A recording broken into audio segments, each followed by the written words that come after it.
찬양 드리면서 예배를 시작하겠습니다.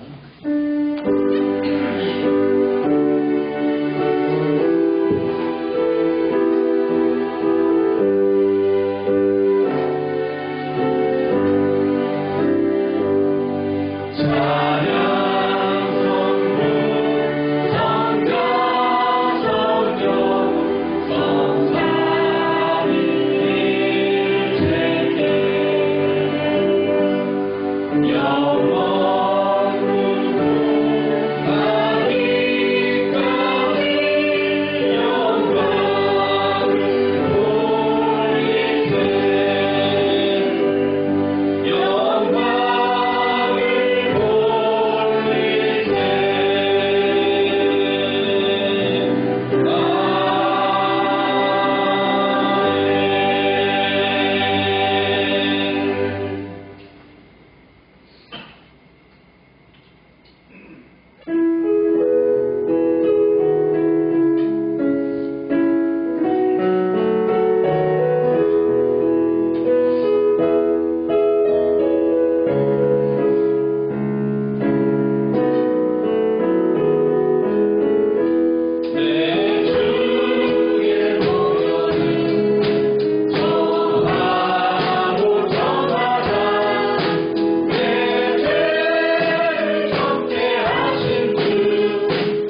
여호와는 나의 빛이요 나의 구원이시니 내가 누구를 두려워하리요.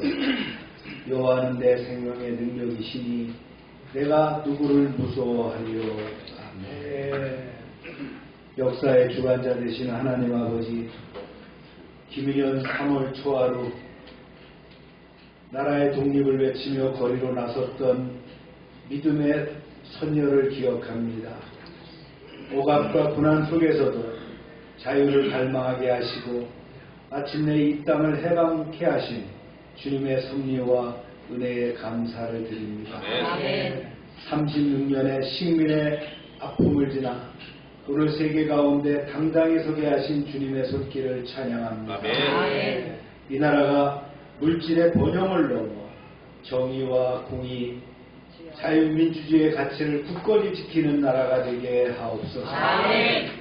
분열과 갈등이 아닌 화합과 책임의 공동체로 세워 주옵소서. 아멘. 주님, 국제정세가 불안합니다.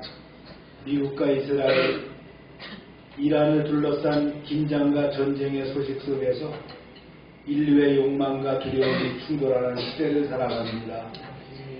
확전이 아닌 협상과 지혜로운 결정으로 평화의 길이 열리게 하여 주옵소서. 아멘. 테헤란에도 봄이 오게 하여 주옵소서. 아멘. 역사의 주관자 되시는 하나님께서 열방을 다스려 주기를 원합니다. 아멘. 주님 함께하여 주옵소서. 아멘. 새 학기를 맞아 학교로 나아가는 우리의 자녀들을 주님의 손에 올려드립니다. 새로운 만남과 배움의 자리에서 두려움이 아닌 담대함을, 경쟁이 아닌 성실함을, 성공이 아닌 신실함을 배우게 하옵소서. 아멘. 지혜와 건강을 더하시고 믿음의 정체성을 잃지 않게 하여 주옵소서. 아멘. 우수를 지나 경칩이 가까워오는 봄의 계절을 맞이합니다. 우리의 신앙도 새로워지게 하시고 아멘. 말씀과 기도로 더욱 깊어지는 삶을 살게 하여 주옵소서. 아멘. 겉으로만 화사한 봄이 아니라 믿음이 고생하는 봄을 맞이하게 하옵소서. 아멘. 이 예배 가운데 성령께서 임재하여 주시고 우리의 마음을 열어 하나님 나라의 백성으로 세워 주옵소서. 아멘. 역사를 이끄시는 주님의 뜻을 분별하며 오늘도 믿음으로서는 교회가 되게 하옵소서. 아멘. 예수님의 이름으로 기도합니다. 아멘. 아멘.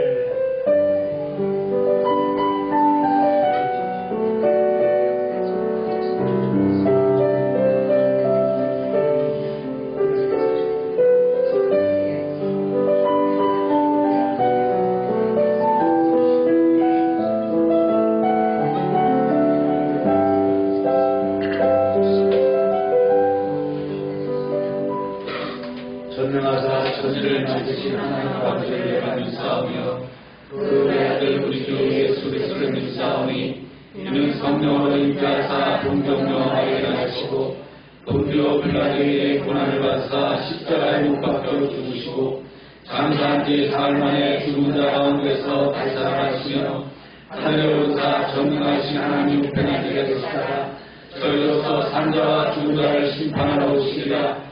성령을 믿사오며 거룩한 공의와 성도가 서로 통하는 것과 지혜를 사주시는 것과 몸단에 사는 것과 영원히 사는 것을 믿사옵나이다. 아멘.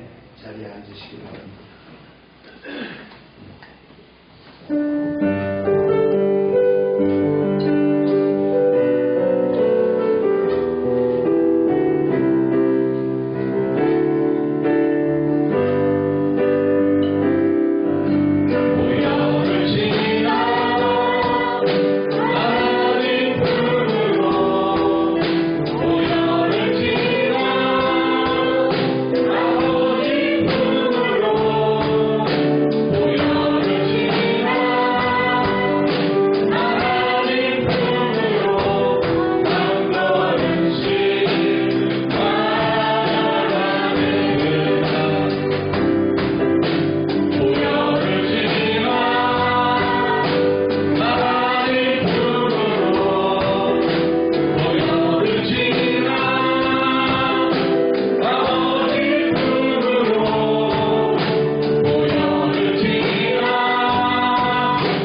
전쟁을 기관하시니 빨리 끝나게 하시고 평화가 임하기를 우리가 기도하시길 바랍니다. 여러분의 기도의 제목 붕을 맞이했습니다. 몸에 하나님께서 또 크게 역사하실 것을 믿고 기도하시길 바랍니다. 주여 기도합니다. 주여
사랑이 충만하신 하나님 아버지, 매서운 추위 속에서도 생명의 기운을 준비하시고 지난 겨울 동안 저희를 눈동자같이 지켜주시고 오늘 이 거룩한 주일 주님 앞에 함께 예배하게 하시니 감사합니다.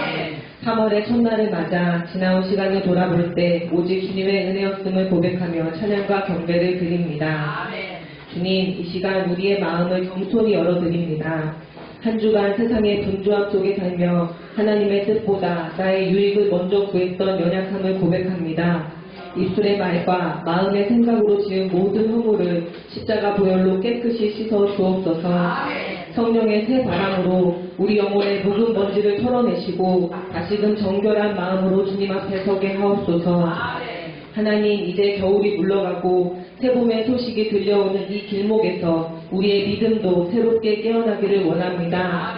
우리 삶의 언 땅을 녹이고 믿음과 성령으로 비옥하게 하셔서 감사의 열매, 사랑의 열매, 믿음의 열매가 풍성히 맺히게 하옵소서. 특별히 3월 새학기를 앞둔 우리 자녀들과 청년들에게 지혜를 더하시고 새로운 환경 속에서도 주님과 동행하는 담대함을 허락하여 주옵소서. 군에서 국방의 의무를 다하고 있는 오은교와 이치훈을 눈동자와 같이 보호하여 주옵소서. 날마다 성령님을 찾고 깨어서 기도할 때 우리의 영혼이 살아나고 가정이 회복되며 교회가 부흥되는 역사를 보게 하옵소서. 이 나라와 민족을 긍휼히 여기사 분열과 갈등이 치유되게 하시고 정의와 공의가 강물처럼 흐르는 땅이 되게 하옵소서. 위정자들에게는 하나님을 경외하는 지혜를, 국민들에게는 서로를 품어주는 사랑의 마음을 더하여 주옵소서. 감사히 이란에서는 미국의 공습이 있었고 앞으로도 피해 보복이 반복될 수 있는 상황입니다. 전쟁은 하나님께 속해 있사오니 분노와 보복이 멈추게 하시고 용서와 화해의 길을 허락하옵소서. 세계 곳곳의 전쟁과 재난으로 신음하는 이들에게 주님의 평화가 임하게 하시고 그 상처를 회복시켜 주옵소서. 주님의 몸된 교회를 붙들어 주옵소서. 보이지 않는 곳에서 이름 없이 빛도 없이 섬기는 손길들을 기억하시고 그들의 헌신이 하늘의 상급으로 쌓이게 하옵소서. 선교지에서 복음의 씨앗을 뿌리는 우리 선교사님들을 기억하여 주시고 그들을 눈동자같이 보호하여 주시며 그 사역 위에 성령의 능력을 더하시사 귀한 복음의 열매들이 맺히게 하옵소서. 이 시간 생명의 말씀을 선포하실 이강수 담임 목사님께 성령의 기름을 부어 주옵소서. 선포되는 말씀이 우리의 심령 골수를 찔러 쪼개며 삶을 변화시키는 능력이 되게 하옵소서. 예배 시종을 주님께 의탁하오며 우리를 죄에서 구원하신 예수 그리스도의 이름으로 기도드립니다. 아멘.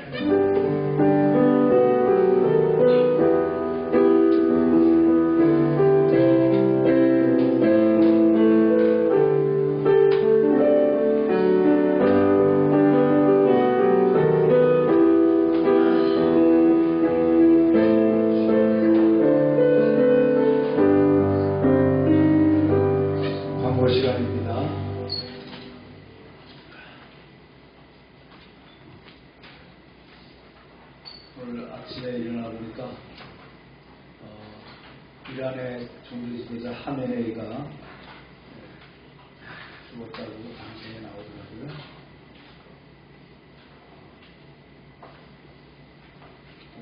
이미 공습을 했지만 확인되지 않았었지만 하여튼 이스라엘과 미국에서는 하메네이의 그 죽은 시신까지 확인됐다라고 보고 있고, 제가 예배 들어오기 바로 직전에 국영방송, 이란의 국영방송에서는 하메네이가 죽었다고 발표를 하더라고요. 앞으로 전개가 어떻게 될지 모르겠는데 우리가 바라기는 평화협상이 잘 돼서 진짜 테헤란에도 봄이 오기를 바랍니다. 이란이 참 엄청난 나라입니다. 페르시아잖아요. 크기도 크고 땅덩어리도 크고 자원도 있는 아주 그런 나라입니다. 근데 이제 그들이 핵무기를 보유하려고 했기 때문에 미국이 오랜 공세를 했기 때문에 상당한 인프레를 통해서 지금 백성들이 고통을 받고 있고 그런 학생들과 시민의 항거가 수만 명이 죽는 그런 진압사태를 낳았기 때문에 전쟁이 야기됐습니다. 어쨌든 하여튼 전쟁이 빨리 끝나기를 우리가 기도해야 될 줄 믿습니다. 오늘 대통령도 3.1절 행사를 마치고 아마 싱가포르하고 필리핀 순방을 나가는데 또 안전하게 다녀오기를 기도합니다.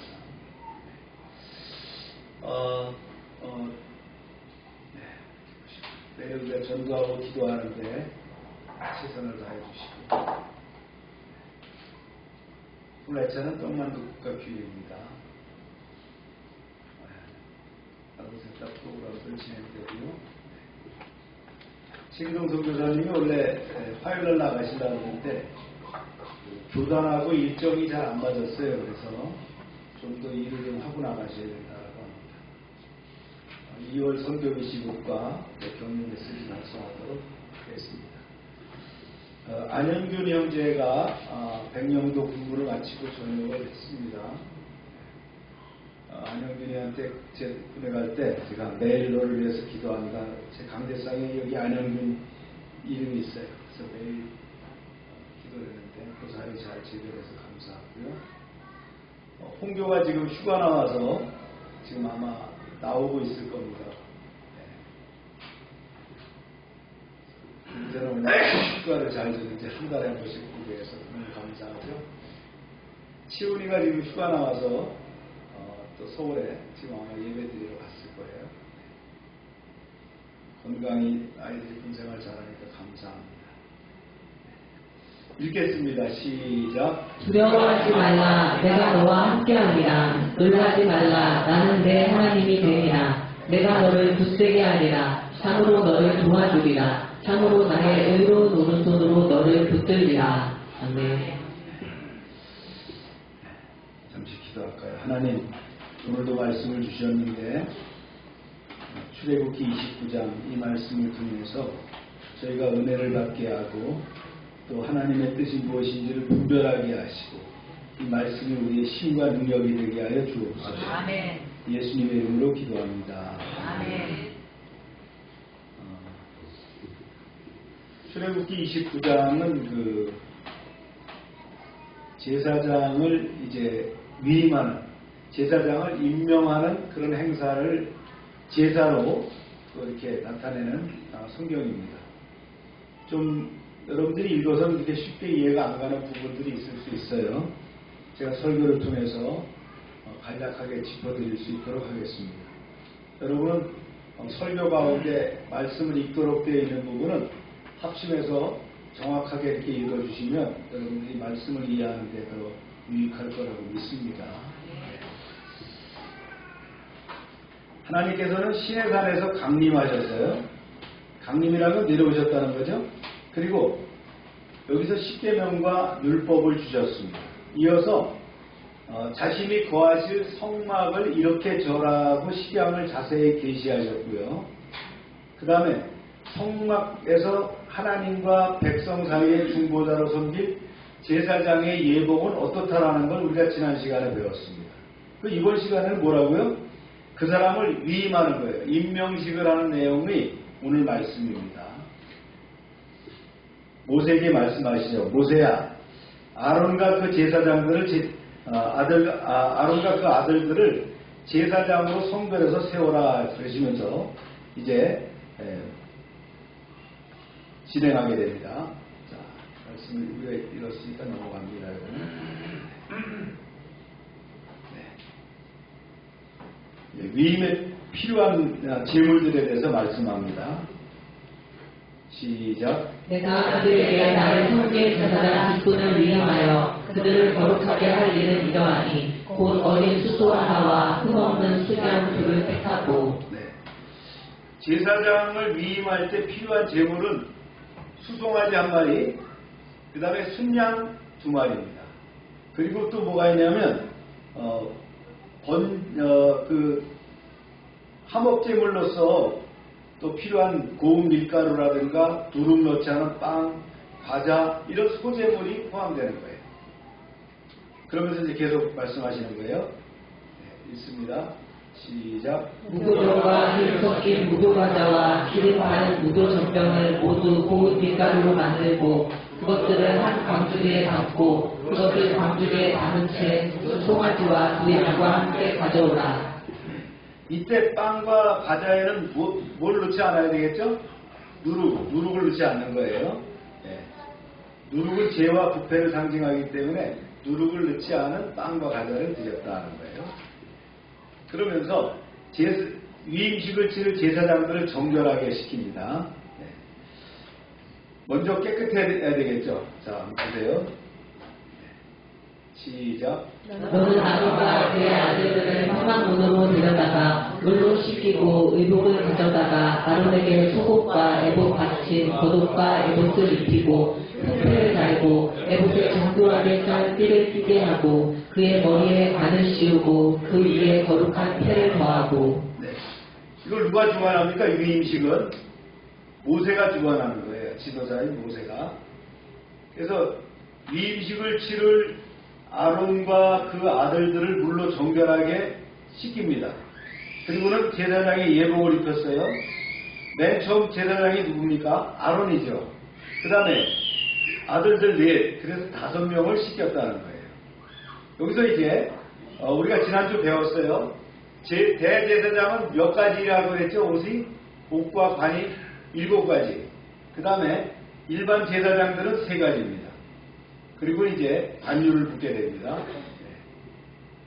시작. 관유를 가져다가 그의 머리에 부어 바르고 그의 아들들을 데려다가 그들에게 속옷을 입히고 아론과 그의 아들들에게 띠를 띄우며 관을 씌워 그들에게 제사장의 직분을 맡겨 영원한 규례가 되게 하라. 너는 이같이 아론과 그의 아들들에게 위임하여 거룩하게 할지니라. 네.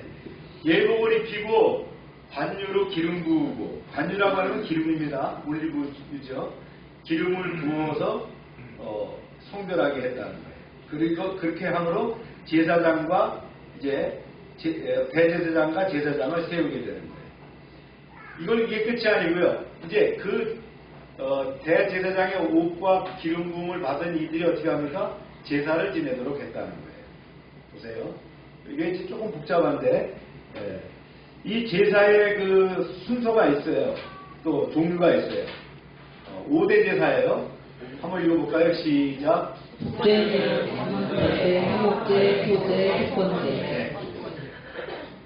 대제사장이 위임식을 할 때 속건제는 드리지 않아요. 4가지 속죄제, 번제, 화목제, 소제만 드리게 됩니다. 그럼 제가 미리 말씀드리면 속죄제와 속건제가 꼭 성경에 헷갈려요. 구분을 해드릴게요. 속죄제는 하나님과의 관계에서 죄를 지었을 때에 사함받기 위한 제사가 속죄제입니다. 속건제는 사람과의 관계에서 문제가 생겼을 때에 그 관계를 회복하는 것, 또 배상하기 위한 것이 속건제입니다. 이해 가셨죠? 그래서 1계명부터 4계명에 관련되는 것은 속죄제고 5계명부터 10계명에 관련된 것은 무슨 죄? 속건제다. 그런데 제사장을 위임할 때 위임식 때에 드리는 제사는 속건제는 없다. 그런 거예요. 네, 그렇게 이해하시면 됩니다. 먼저 속죄제입니다. 시작. 너는 수송아지를 회막 앞으로 끌어오고 아론과 그의 아들들은 그 수송아지 머리에 안수할지며 너는 회막문 여호와 앞에서 그 송아지를 잡고 그 피를 내 손가락으로 제단 뿔들에 바르고 그 피 전부를 제단 밑에 쏟을지며. 네. 수송아지를 먼저 끌고 옵니다. 수송아지는 무슨 죄라 그러죠? 속죄죄예요. 누구와의 관계? 네. 대제사장이 된 아론과 그 아들들이 하나님과의 관계에서 죄가 있다면 그 소에게 안수를 해서 죄를 전가시키고 그 소를 잡는 거예요. 그래서 그 피를 어디다 바른다고요? 예, 제단에 뿔이 있잖아요. 네 뿔에 바르고, 예, 뿔에다가 바르고 그 피 전부를 어디다가요? 제단 밑에 쏟는다는 거예요. 그렇게 제사를 지낸 거예요. 이게 구속의 관점에서 본다면 누구를 상징하는 거예요? 예수님의 상징이 되겠죠. 그렇죠? 피 흘려 죽으심으로 그 죄의 사죄함을 받았다는 거예요. 자, 이게 속죄제. 그 다음에 이제 번제입니다. 시작. 내장을 덮인 모든 기름과 단위에 있는 잠깐만. 이게 짧아져서 그래요. 계속 읽으세요. 간이에 있는 꺼풀과 두 콩팥과 그 위에 기름을 가져다가 제단 위에 불사르고 그 수조의 고기와 가죽과 똥을 진 밖에서 불사르라. 이는 속죄제니라. 여기 읽은 중에서 조금 특이한 게 뭘까요? 뭐가 좀 이상하다고 느껴지는 거 있습니까? 그런 부분이? 14절에 보니까 그 수소의 고기와 가죽과 똥을 진 밖에서 불사르라 이랬죠. 아니 왜 지금 제단 앞에서 했는데 진 밖으로 나가서 불을 살릴까요?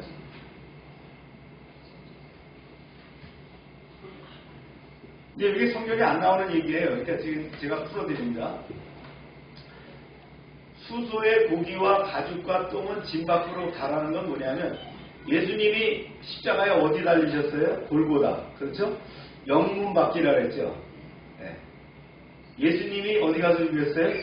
골고다 십자가 돌아가신 것처럼 이 수송아지도 성막 안에서가 아니라 성막 밖에서 불사르라고 하는 거예요. 이게 차이가 납니다. 거기서 불 태워서 그 제단에서 불 태우는 건 뭘 태운다 그랬어요? 내장에 덮인 기름과 간이의 커플과 두 콩팥과 그 위에 기름을 가져다가 제단에서 불 사르고 나머지는 가지고 밖에 나가서 불을 태웠다. 이렇게 이해하시면 됩니다. 속죄제. 그 다음에 이제 번제. 네. 번제라는 불을 태웠다는 거예요. 시작. 너는 또 순양 한 마리를 끌어오고 아론과 그의 아들들은 그 순양의 머리 위에 안수하시며 너는 그 순양을 잡고 그 피를 가져다가 제단 위에 주위에 뿌리고 그 순양의 각을 뜨고 그 장부와 다리를 씻어 각을 뜬 고기와 그 머리와 함께 두고 그 순양 전부를 제단 위에 불사르라. 이는 여호와께 드리는 번제요 이는 향기로운 냄새니 여호와께 드리는 화제니라. 번제는 불로 태우는 제사입니다. 불로 태우는데 순양 한 마리를 가지고 태우는 거예요. 다 태워서 하나님께 온전히 드리는 거예요. 온전한 헌신이 번제입니다. 세 번째가 이제 화목제입니다. 조금 더 이제 차이가 있어요. 말씀을 읽어볼까요? 시작. 너는 다른 순양을 택하고 아론과 그 아들들은 그 순양의 머리 위에 안수할지며 너는 그 순양을 잡고 그것의 피를 가져다가 아론의 오른쪽 귓뿌리와 그의 아들들의 오른쪽 귓뿌리에 바르고 그 오른손 엄지와 오른발 엄지에 바르고 그 피를 제단 주위에 뿌리고. 네.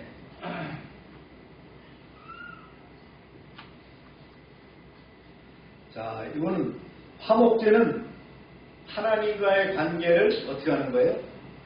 네. 관계를 개선하기 위한 거예요. 화목제물이 되었다. 누가요? 예수님은 화목제물이 되었죠. 그래서 나와 하나님과의 막혀있는 관계를 열도록 하신 것이 화목제물인데 이 화목제를 드리는 것도 역시 다른 순양 한 마리예요. 이 순양 한 마리를 잡아서 어디에요? 오른쪽 귓뿌리와 그렇죠? 네. 그 다음에 오른손 엄지와 오른발 엄지에 그 피를 발랐다는 거예요. 대제사장과 제사장들에게. 그리고 피와 간주를 가져다가 아론과 그 아들들의 옷에 뿌려서 거룩하게 했다는 거예요. 이것이 화목제. 이제 조금 더 나중에 설명을 할게요. 그 다음에 이제 소제로 넘어갈게요. 소제는요,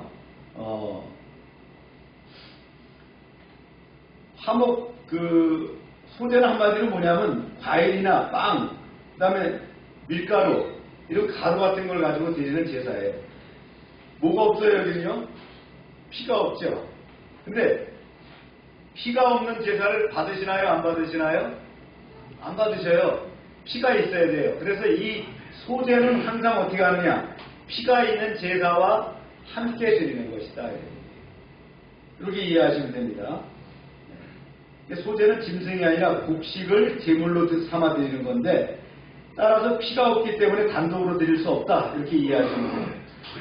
번제나 속죄제나 화목제나 속건제를 드릴 때 같이 드리게 된다. 이렇게 이해하시면 돼요. 그러면 이 중에서 이제 화목제 희생 제물 중에서 제사장들의 몫이 있어요. 이게 뭐냐면요. 제사를 열심히 드렸는데 제사장이 먹을 게 없으면 어떻게 해요? 제사장은 다른 불깃이 없어요. 그렇죠? 땅을 따로 주거나 말이죠. 농사를 하거나 이런 게 아니란 말이에요. 지금으로 말하면 풀타임 사역자예요. 그래서 그들은 그 중에서 뭘 먹어야 되느냐? 어디를 하나님이 먹으라고 하셨을까요? 어디를?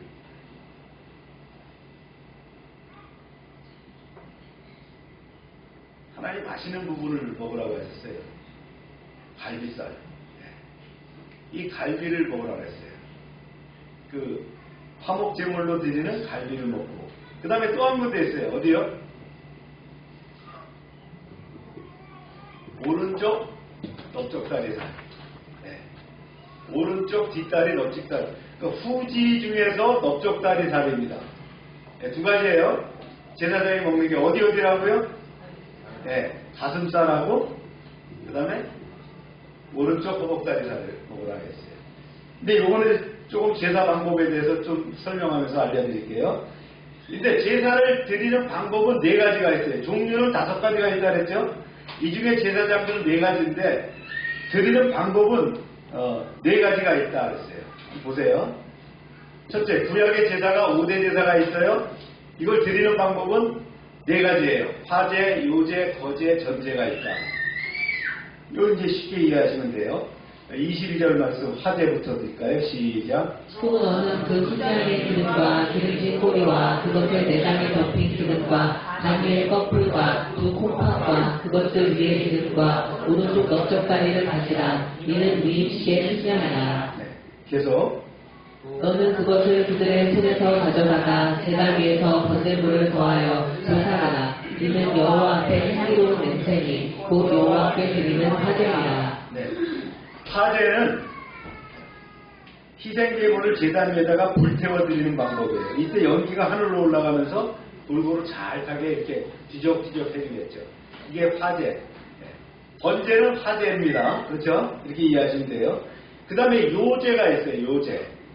이 요제는 화목제를 드리는 경우에 있어서 희생제물의 가슴 부위, 또 그 다음에 넓적다리가 있는데 가슴 부위를 드리거나 또는 토지의 첫 열매를 드릴 때 제사장이 그 제물을 어떻게 합니까?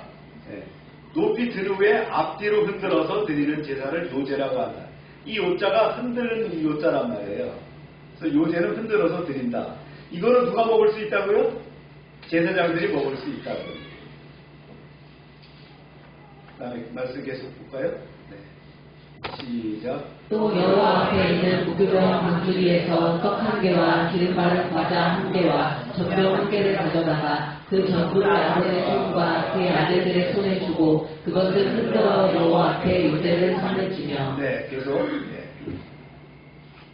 너는 아론의 위임식 순양의 가슴을 가져다가 여호와 앞에 흔들어 요제를 삼으라. 이것이 내 분깃이니라. 너는 그 흔든 요제물 곧 아론과 그의 아들들의 위임식 순양의 가슴과 넓적다리를 거룩하게 하라. 그 다음에 이 거제가 어디냐면요. 거제는 높이 치켜들어서 이거 하나님 것입니다라고 말씀하는 거예요. 상징하는 거예요. 뒷다리나 그 다음에 토지의 첫 소사물도 이렇게 드렸어요. 28절 한번 읽을까요? 시작. 이는 이스라엘 자손이 아론과 그의 자손에게 돌릴 영원한 분깃이요 거제물이니 곧 이스라엘 자손이 화목제 제물 중에서 취한 거제물로서 여호와께 드리는 거제물이니라. 네. 흔들어 드리는 요제, 높이 치켜드리는 거제, 이거는 다 제사장이 먹을 수 있다. 화목제물 중에서. 아시겠죠? 번제물을, 그러니까 화제물 중에서 번제물을 왜 못 먹어요? 다 태워버렸기 때문에 못 먹는 거예요. 그 다음에 속번제라는 거는, 속제제는 어떻게 했어요? 일부는 제단에서 태우고 나머지는 밖에 나가다 태웠으니까 먹을 게 없지요. 그렇죠? 그 다음에 하나가 한 방법이 더 있어요. 전제라는 게 있어요. 전제. 이 전제는 희생제물 위에 포도주나 기름을 부어드리는 거예요. 전제라고 하는 것이 붓는다라고 했죠. 자기가 전제와 같이 드려진다라고 얘기한 사도가 있었죠. 누구죠? 바울입니다. 네. 그래서 전제와 같이 제사의 마지막 부분이고요. 부어지는 거예요. 통상 부을 때 뭘 보냐면 포도주입니다. 포도주 1리터 정도를 붓게 됩니다. 그 다음에 이제 대제사장의 예복을 입힌다 그랬어요. 말씀 읽습니다. 시작. 아론의 소리는 그의 아론의 두 아들들에게 들리시니 그들이 그것을 입고 기름 부음으로 위임을 받을 것이며 그를 이어 제사장이 되는 아들이 회막에 들어가서 성소에서 섬길 때에는 이래 동안 그것을 입을지니라. 네. 이 대제사장의 직분은 종신대라고 했어요. 대제사장의 옷이 화려하잖아요. 그죠? 흉패가 있고 관도 있고 말이죠. 그걸 계속 제사장이 바뀔 때마다 하느냐? 그게 아니고 대물림에서 입은 거예요. 왜 아론을 대제사장으로 삼았느냐? 아시는 분? 그건 모릅니다. 그건 하나님 마음대로 삼으신 거예요. 하나님이 당신이 삼고 싶으셔서 그렇게 삼으셨어요. 그걸 갖다가 왜 삼았냐 이렇게 따질 필요 없어요. 모세의 형이니까 삼았다? 아니에요. 하나님 뜻 가운데서 세우신 거예요. 아멘입니까? 그 다음에 이제 대제사장 목사의 희생제물을 먹는 규례, 이제 좀 더 구체적으로 봅니다. 화목제물로 드려진 희생제물 중에서 먹는 거예요. 네. 읽습니다. 시작. 너는 위임식 순양을 가져다가 거룩한 곳에서 그 고기를 삶고 아론과 그의 아들들은 회막문에서 그 순양의 고기와 금수리에 있는 떡을 먹을지라. 그들은 속죄물 곧 그들을 위임하여 그들을 거룩하게 하는데 쓰는 것을 먹되 타인은 먹지 못할지니 그것이 거룩하기 때문이다. 네. 계속 읽어볼까요? 시작. 위임식 고기나 떡이 식까지 남아있으면 그것을 그에 살을지니 이는 거룩한지 먹지 못할지니라. 흔들어드린 거와 높이 시켜드린 거, 이거는 다 제사장들이 먹을 수 있는데 제사가 끝나면 공동 식사로 먹을 수 있는 거예요. 타인은 먹을 수 없다 이렇게 했어요. 그 다음에 이 제사를 얼마 동안 지내느냐, 위임식을 7일 동안 지냅니다. 말씀 볼까요? 시작. 너는 내가 내게 한 모든 명령대로 아론과 그의 아들들에게 이같이 하여 이래 동안 위임식을 행하되 매일 수송아지 하나로 속죄하기 위하여 속죄제를 드리며 또 제단을 위하여 속죄하여 깨끗하게 하고 그것에 기름을 부어 거룩하게 하라. 네. 한 번 드리고 마는 게 아니라 7일 동안 계속 드린다는 거예요. 그럼 숫소를 몇 마리 잡아야 돼요? 7마리. 순양을 몇 마리 잡아야 돼요? 14마리 드린다 그런 얘기입니다. 계속 드린다는 거예요. 한 번에 끝나는 게 아니라. 그래서 무교절, 초막절 다 7일씩 드리도록 되어 있죠. 그 다음에 제사장 위임식 때 드리는 상번제를 또 말씀을 나누겠습니다. 읽어보세요. 시작. 너는 이래 동안 제단을 위하여 속죄하여 거룩하게 하라. 그리하여 지극히 거룩한 제단이 되리니 제단에 접촉하는 모든 것이 거룩하리라. 일반인의 속죄는 한 번 드리면 되는 거예요. 위임식 때 속죄는 7번을 드린다는 거예요. 그 다음에 이제 드려야 되는 상번제입니다. 상번제라는 건 뭐냐면 아침 저녁으로 드리는 제사를 얘기하는 거예요. 평상시에 드리는 제사예요. 읽어볼까요?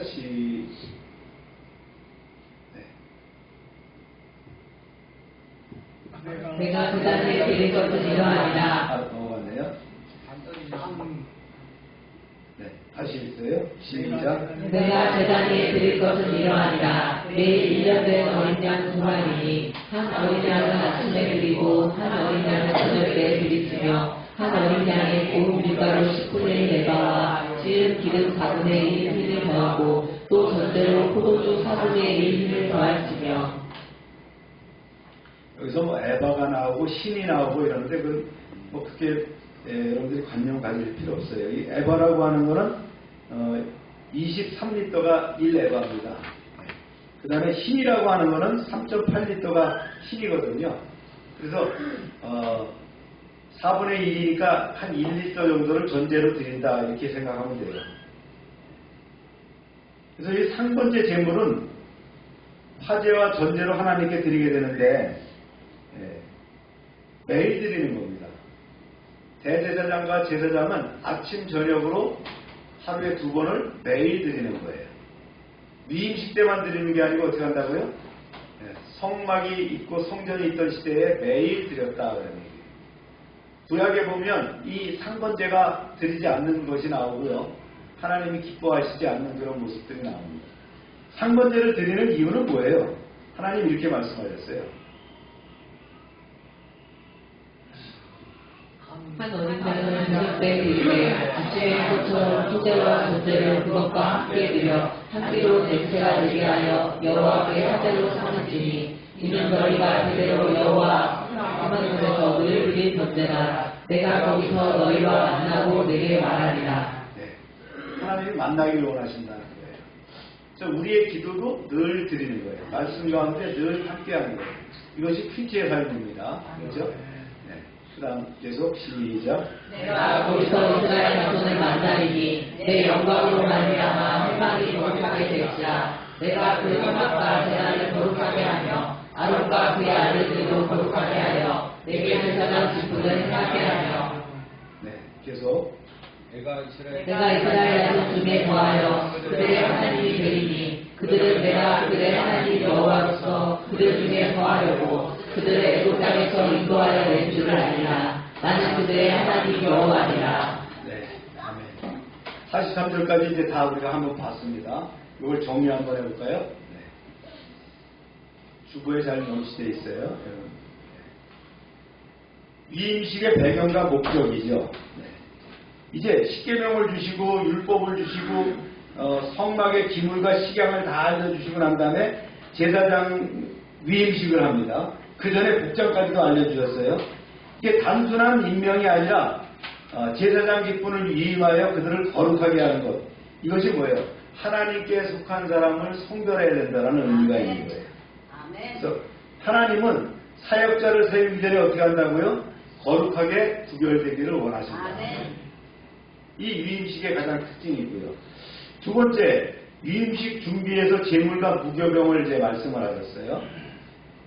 그래서 위임식의 제물은 수송아지 한 마리와 그 다음에 순양 두 마리, 그 다음에 누룩과 떡, 과일, 그렇죠? 누룩 없는 떡, 과일들을 준비한다 했어요.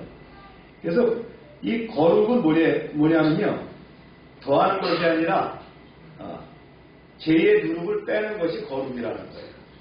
우리가 거룩해지려고 더하는 게 아니라 우리에게 있는 것 중에서 죄악성을 빼는 것이 거룩이라는 거예요. 아멘입니까? 그 다음에 이제 세 번째요. 위임받은 자의 그 성별 어떻게 하느냐, 씻기고 그 다음에 예복을 입히고 기름 부음이 있는 거예요. 네. 그래서 모세가 이제 이걸 주관했어요. 아론과 그 아들들을 깨끗하게 씻기고 예복을 입히고 관유로 기름을 부어서 바르고, 네. 기름을 붓는 걸 이제 성별하는 거예요. 그 다음에 이렇게 한 이유가 뭐냐면 제사장이 자기 뜻이 아니라는 거예요. 하나님의 특별한 목적을 위해서 구별된 존재라는 것을 하나님이 그렇게 지시하신 거예요. 그래서 하나님의 부르신 사람은 어떻게 해요? 내가 된 사람이 아니라는 거예요. 하나님께서 하나님께 들려진 사람이라는 거예요. 아멘입니까? 네 번째 이제 위임식. 위임식의 핵심은 뭐냐? 속죄제, 번제, 화목제, 소제, 이 제사에 있다는 거예요. 네. 그래서 속죄제는 제사함을 나타내는 거고, 번제는 모든 것을 다 살라서 헌신하는 것을 얘기한다 그랬어요. 그다음에 화목제는 오른쪽 귓볼과 그다음에 손가락, 오른손 엄지, 발가락 엄지에도 발름으로 해서 거룩하게 구별하는 것을 잘했어요. 그래서 하나님은 제사장의 손만 쓰시지 않고 어떻게 한다고요? 그 삶 전체를 거룩하시길 원하셨다. 다섯 번째, 제사장의 목과 식사의 규례에 대해서 언급이 됐습니다. 네. 아주 세심하게 다 알려주셨어요. 이렇게요. 네.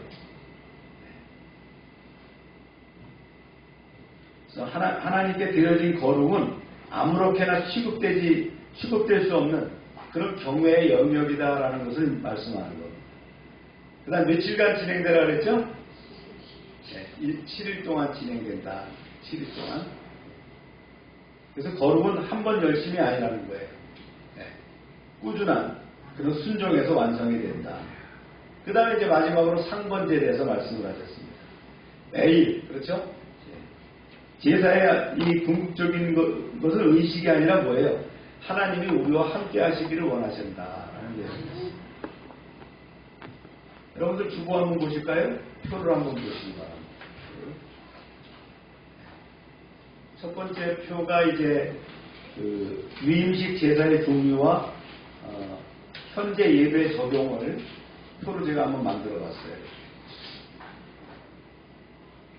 우리가 지금 뭐 제사가 이렇게 있는데 속죄제, 번제, 화목제, 소제, 속번제 드리는 게 아니에요. 우리는 뭘로 드리죠?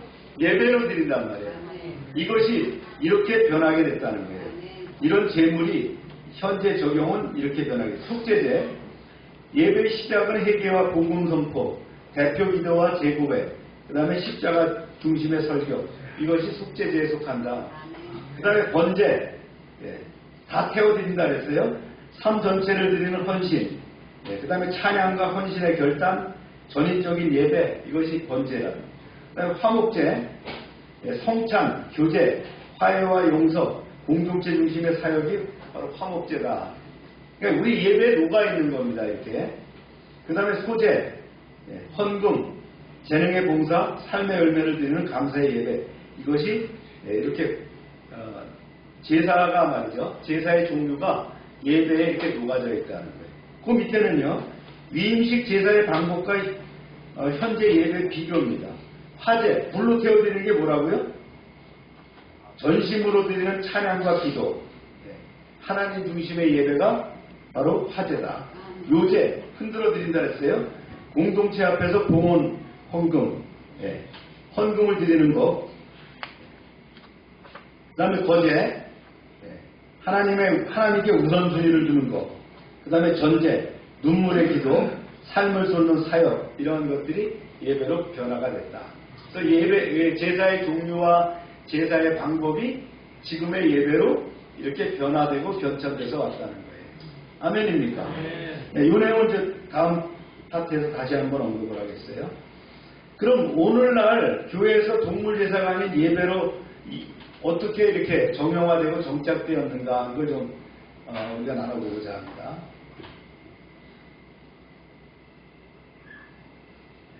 가장 근본적인 이유는 예수 그리스도의 십자가 순환을 받으시고 단번에 속죄가 됐다는 거예요.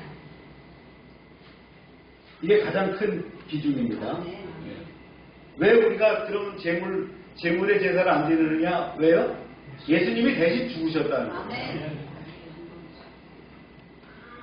그래서 구약의 모든 제사는 반복적인데 반복적이지만 어떻게 합니까? 완전하게 죄를 제거하지 못한다는 거예요. 히브리서에 그랬어요. 율법은 장차 올 좋은 일의 그림자요. 해마다 드리는 제사 같은 제사로는 나오는 자들을 언제나 온전하게 할 수 없느니라. 제사를 아무리 드린다고 소를 수백 마리를 잡아 드렸다고 죄가 없어지는 것이 아니더라는 거예요. 그런데 어떻게 해요? 예수님은 단번에 그랬어요. 예수님은 단번에 십자가에서 죽으심으로 자기를 드렸다는 거예요. 히브리서 10장 12절 오직 그리스도는 죄를 위하여 한 영원한 제사를 드리시고 하나님의 우편에 앉으셨다. 자 보세요. 예수님의 십자가의 죽으심이 어떻게 제사로 승화됐는가 이걸 한번 볼까요? 속죄제. 예수님이 십자가의 죽으심으로 어린 양이셨잖아요. 그래서 침례 요한이 예수님이 나오는 걸 보고 뭐라고 얘기했어요? 보라 어린 양이라고 얘기하는데 어린 양이신 예수님이 십자가의 죽으심으로 제물이 되셨다. 번제. 예수님의 전적인 순종. 이게 완전한 순종이 번제예요. 그다음 화목제. 하나님과 인간에 막혀있는 것을 열었다는 거예요. 십자가를 통해서. 십자가라는 것이 의미가 있잖아요. 수평으로 수직으로 다 통했다는 거예요. 그 다음에 소제. 감사의 삶으로 성취되었다.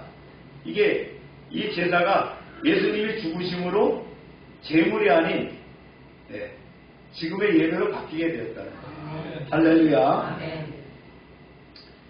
그 다음에 이제 두 번째는요. 제사의 실체가 오셨다. 그림자라고 그랬죠. 그림자. 이것들은 장래일의 그림자이나 몸은 그리스도의 것이니라.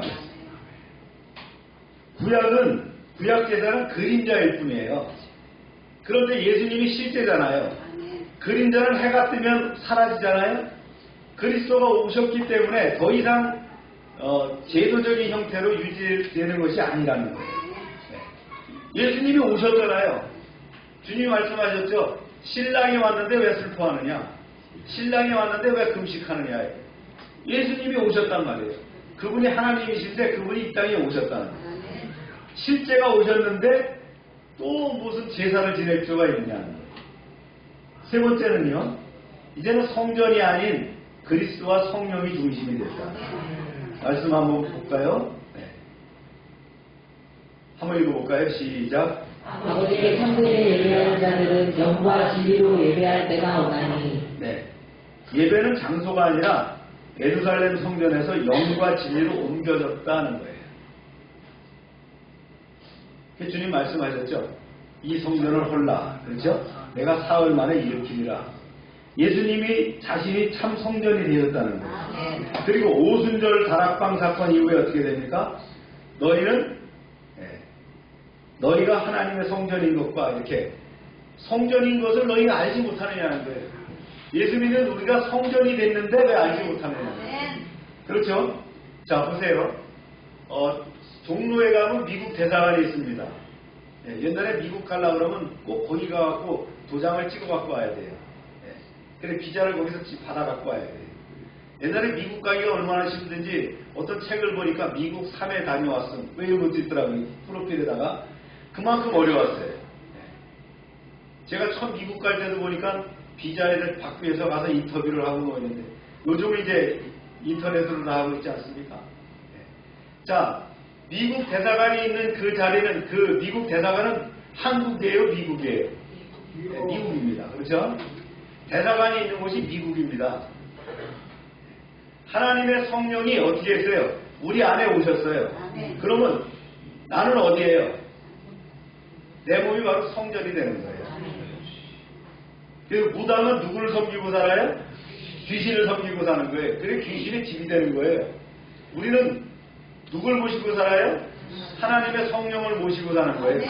그래서 성전이 되는 겁니다. 아멘입니까? 그래서 성막이 어떻게 됐어요? 성막이 성전이 되고요. 이 성전이 그리스도가 되는 거고요.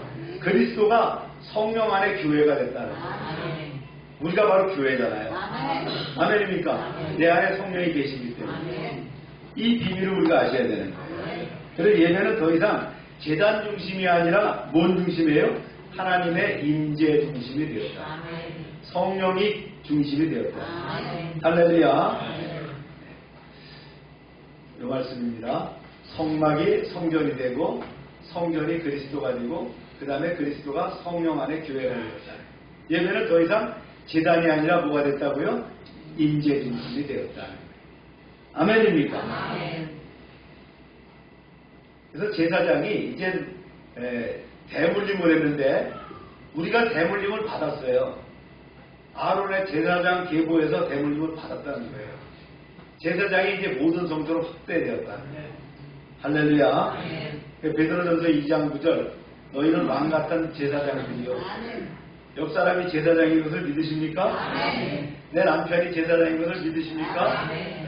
민병희 사모님 옆에 제사장이 계신 걸 아십니까? 사모님이 제사장이에요. 그래서 우리가 제사장이다. 할렐루야. 그래서 구약의 제사장이 제한적이었지만 신약에서는 모든 성도로 확장되었다. 이걸 뭐라고 얘기한다? 신학적으로 만인 제사장설 이렇게 얘기한다. 그래서 제사는 특정 인물의 직무가 아니라 공동체 전체 예배로 바뀌었다. 그래서 이렇게 하다 보니까 제사의 본질이 형식에서 삶으로 바뀌었어요. 이게 로마서 12장 1절입니다. 읽어볼까요? 시작. 너희 몸을 하나님이 기뻐하시는 거룩한 산 제물로 드리라. 이것이 너희가 드릴 영적 예배라. 그래서 이제 동물이 아니라 누가 제물이 됐어요? 우리 자신이 제물이 되었다. 영적 예배라고 하는 자체는 뭐냐면 진리와 영으로 예배하되 누가 제물이 되는 거예요? 내가 제물이 되었다. 할렐루야. 우리가 예수로 말미암아 항상 찬송의 제사를 하나님께 드리자.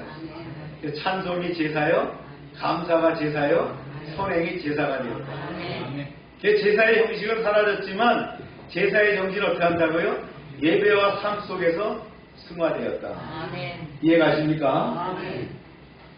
역사적으로 봤을 때 이게 언제냐면요. AD 70년에 성전이 로마에서 파괴됐을 때 이후로 성전이 없어졌어요. 그래서 기독교는 이미 십자가 제사로 어떻게 됐습니까? 성경 중심에서 교회 중심으로 전환되었다. 네. 제사 체계로 돌아가지 않았다는 거예요. 핵심을 정리해 볼까요? 네. 구약 제사가 현재 예배로 일원화된 4가지가 있다 그랬어요. 첫 번째가 뭐예요? 예수님이 단번에 속죄로 반복 제사가 끝났다. 그 다음에 그림자가 아닌 실체가 오셨다. 그 다음에 성경 중심에서 성령 임재 중심으로 바뀌었다. 제사가 의식이 아니라 삶의 예배로 확장되었다. 그래서 구약의 제사는 십자가에서 완성되었고 그 제사의 정신은 오늘날 예배와 삶의 헌신으로 승화되었습니다. 할렐루야. 네. 여러분들에게 상당히 어려운 내용인데 여러분 잘 이해하시니까 너무나 감사합니다. 할렐루야. 네. 적용과 통찰을 나누겠습니다.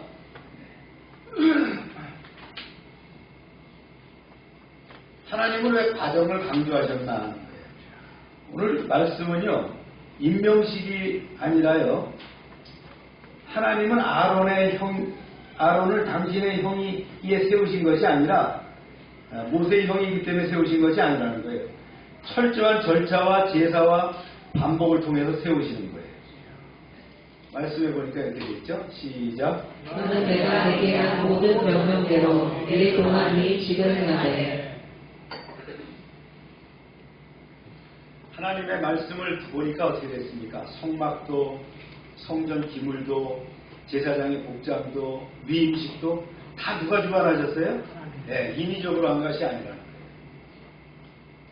하나님은 직분보다 과정을, 사역보다 거룩을, 결과보다 임재를 중요하게 여기십니다. 제일 중요한 것이 뭐예요? 임재입니다. 예수님의 다른 이름은 뭐라고 그랬어요? 네, 임마누엘이라는 뜻이 뭐예요? 네, 우리와 함께 하신다는 거예요. 예수님의 그 이름 자체가 우리와 함께 하신다는 거예요. 오늘 첫 번째 말씀은요, 하나님은 재능이 아니라 거룩을 먼저 보시더라.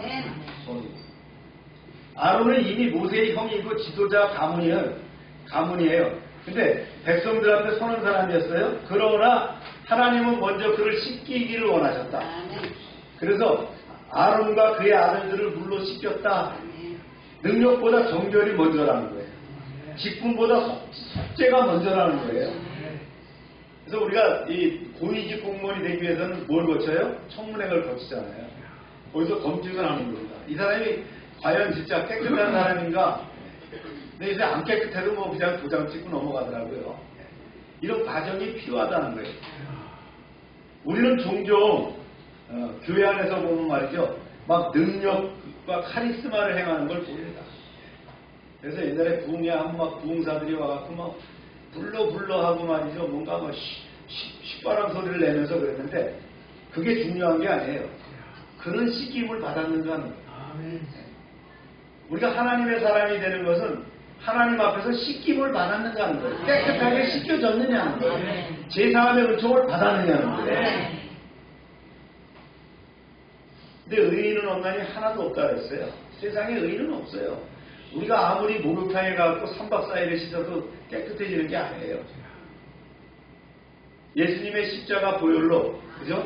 성령의 기름 부음으로 우리가 깨끗하게 되는 줄로 믿습니다. 하나님께 쓰임받는 사람은 완벽한 사람이 아니에요. 날마다 말씀과 기도로 씻기는 사람이에요. 우리가 죄 없다 할 수 없지만 우리가 늘상 말씀과 기도 가운데 회개하면서 깨끗함을 입었기 때문에 언제 어느 시기에 불러도, 그렇죠? 하나님 나라에 들어갈 수 있는 정결함을 유지하고 있다. 그래서 우리를 뭐라고 부른다? 홀리 쉐이드, 거룩한 성도라고 하는 거예요.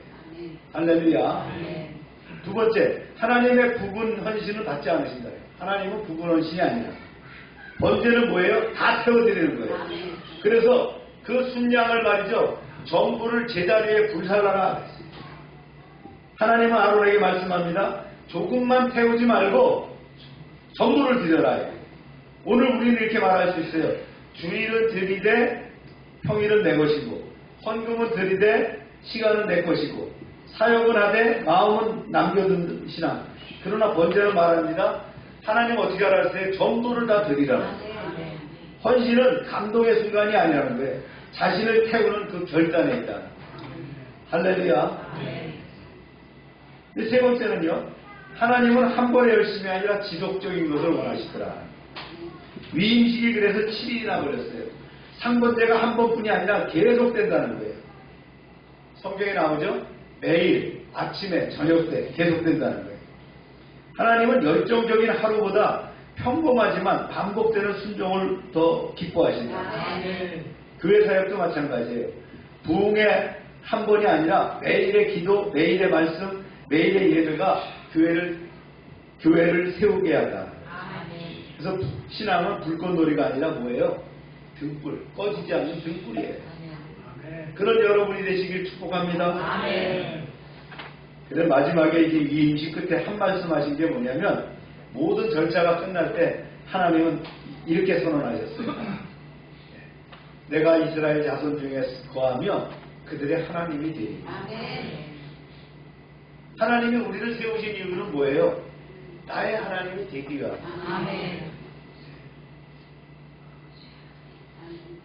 그분이 원하시는 건 뭐예요? 나와 함께 하시기를 원하십니다. 할렐루야. 위임식의 목적은 제사장 만드는 것만이 아니었어요. 하나님의 목적은 뭐에 있었냐면 거주에 있었다. 거주. 이게 굉장히 중요한 얘기입니다.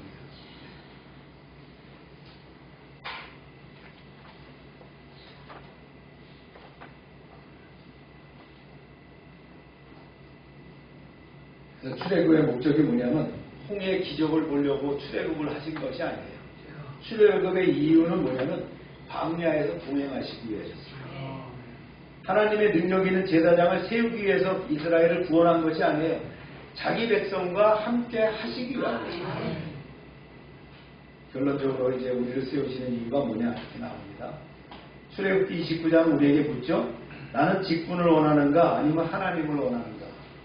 나는 사역을 하고 싶은가 아니면 하나님과 동행하고 싶은가? 하나님은 오늘도 교회를 세우시죠. 그러나 그 표적은 프로그램이 아니라 뭐라고요? 임재에 있다. 오늘 예배의 목적 자체도 뭐예요? 하나님의 임재하심에 있다. 기름 부으심에 있다. 그래서 내가 거기서 너희와 만나고 그랬습니다. 오늘 우리의 교회, 가정, 사역의 목표가 이것이 되기를 원합니다. 그래서 어떤 거냐면요. 거룩을 잃지 않는 교회. 교회는 우리입니다. 교회 그러니까 뭐 전체를 얘기할 수 있지만 나라고 얘기하는 거예요. 전부를 드리는 헌신, 그 다음에 지속되는 예배, 그리고 하나님의 임재. 하나님이 우리를 세우시는 이유는 우리가 일을 잘하게 하시기 위해서 성공하기 위함이 아니라 우리 가운데 거하시기 위함이라. 그분이 나의 하나님이신 것을 믿으십니까? 이 진리를 붙잡고 승리하는 한 주가 되기를 축원합니다. 기도합시다.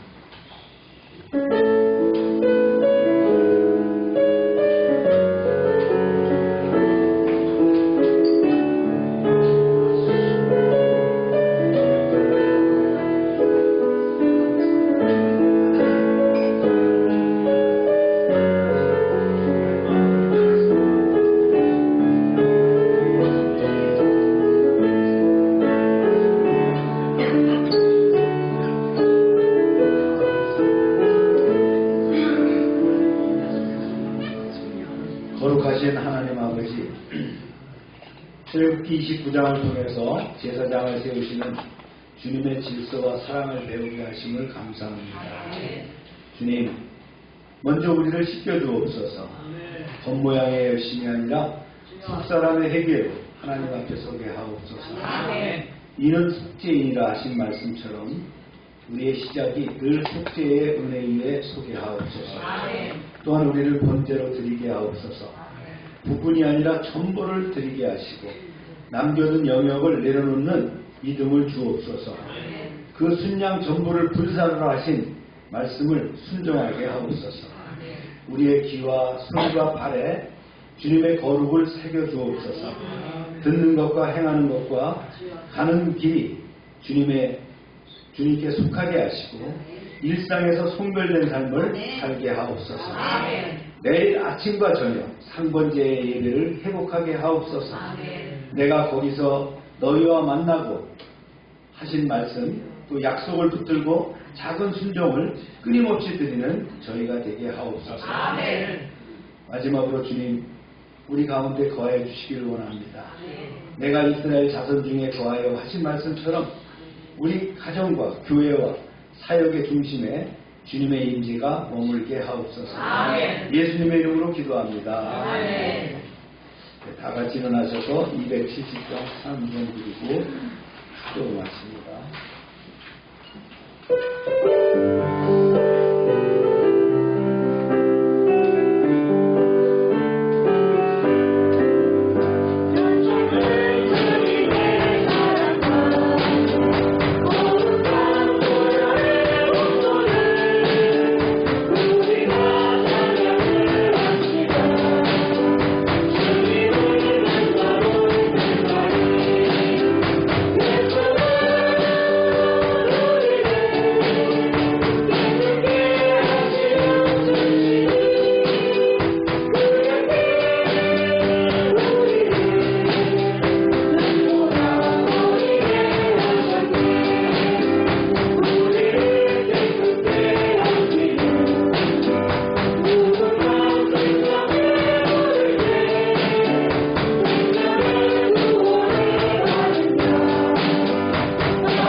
아픈데 손을 대고 기도하시고 아픈 이를 위해서 기도합시다. 하나님, 치료를 믿습니다.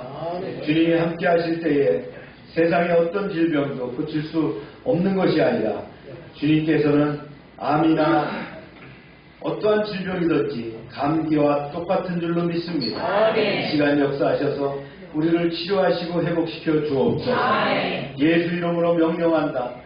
모든 질병은 떠나가고 깨끗하게 될지어다. 더러운 것들, 추한 것들은 다 나가고 깨끗함을 입을지어다. 이 시간 역사하셔서 우리를 치유하시고 회복시켜 주옵소서. 하나님께 영광 돌리는 건강을 더하여 주옵소서.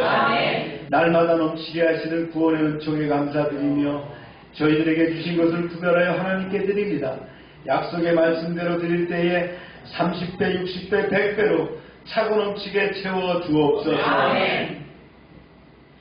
이제 말씀대로 사는 하나님의 백성을 축복하사 세계 모든 민족 위에 뛰어나게 하여 주옵소서. 하나님의 말씀대로 살면 그대로 될 줄로 믿습니다. 기도가 응답되며 간구하는 것들이 이루어지며 중보가 그대로 세워질 줄로 믿습니다. 주님 역사하여 주옵소서. 이제 하나님, 세계적인 전쟁이 종식되게 하시고 이 전쟁 가운데 새로운 평화가 꽃피어나게 하여 주옵소서. 이제는 우리 주 예수 그리스도의 은혜와 하나님의 크신 사랑과 성령의 교통하심이 이제로부터 영원토록 함께 하시기를 축원하옵나이다. 아멘.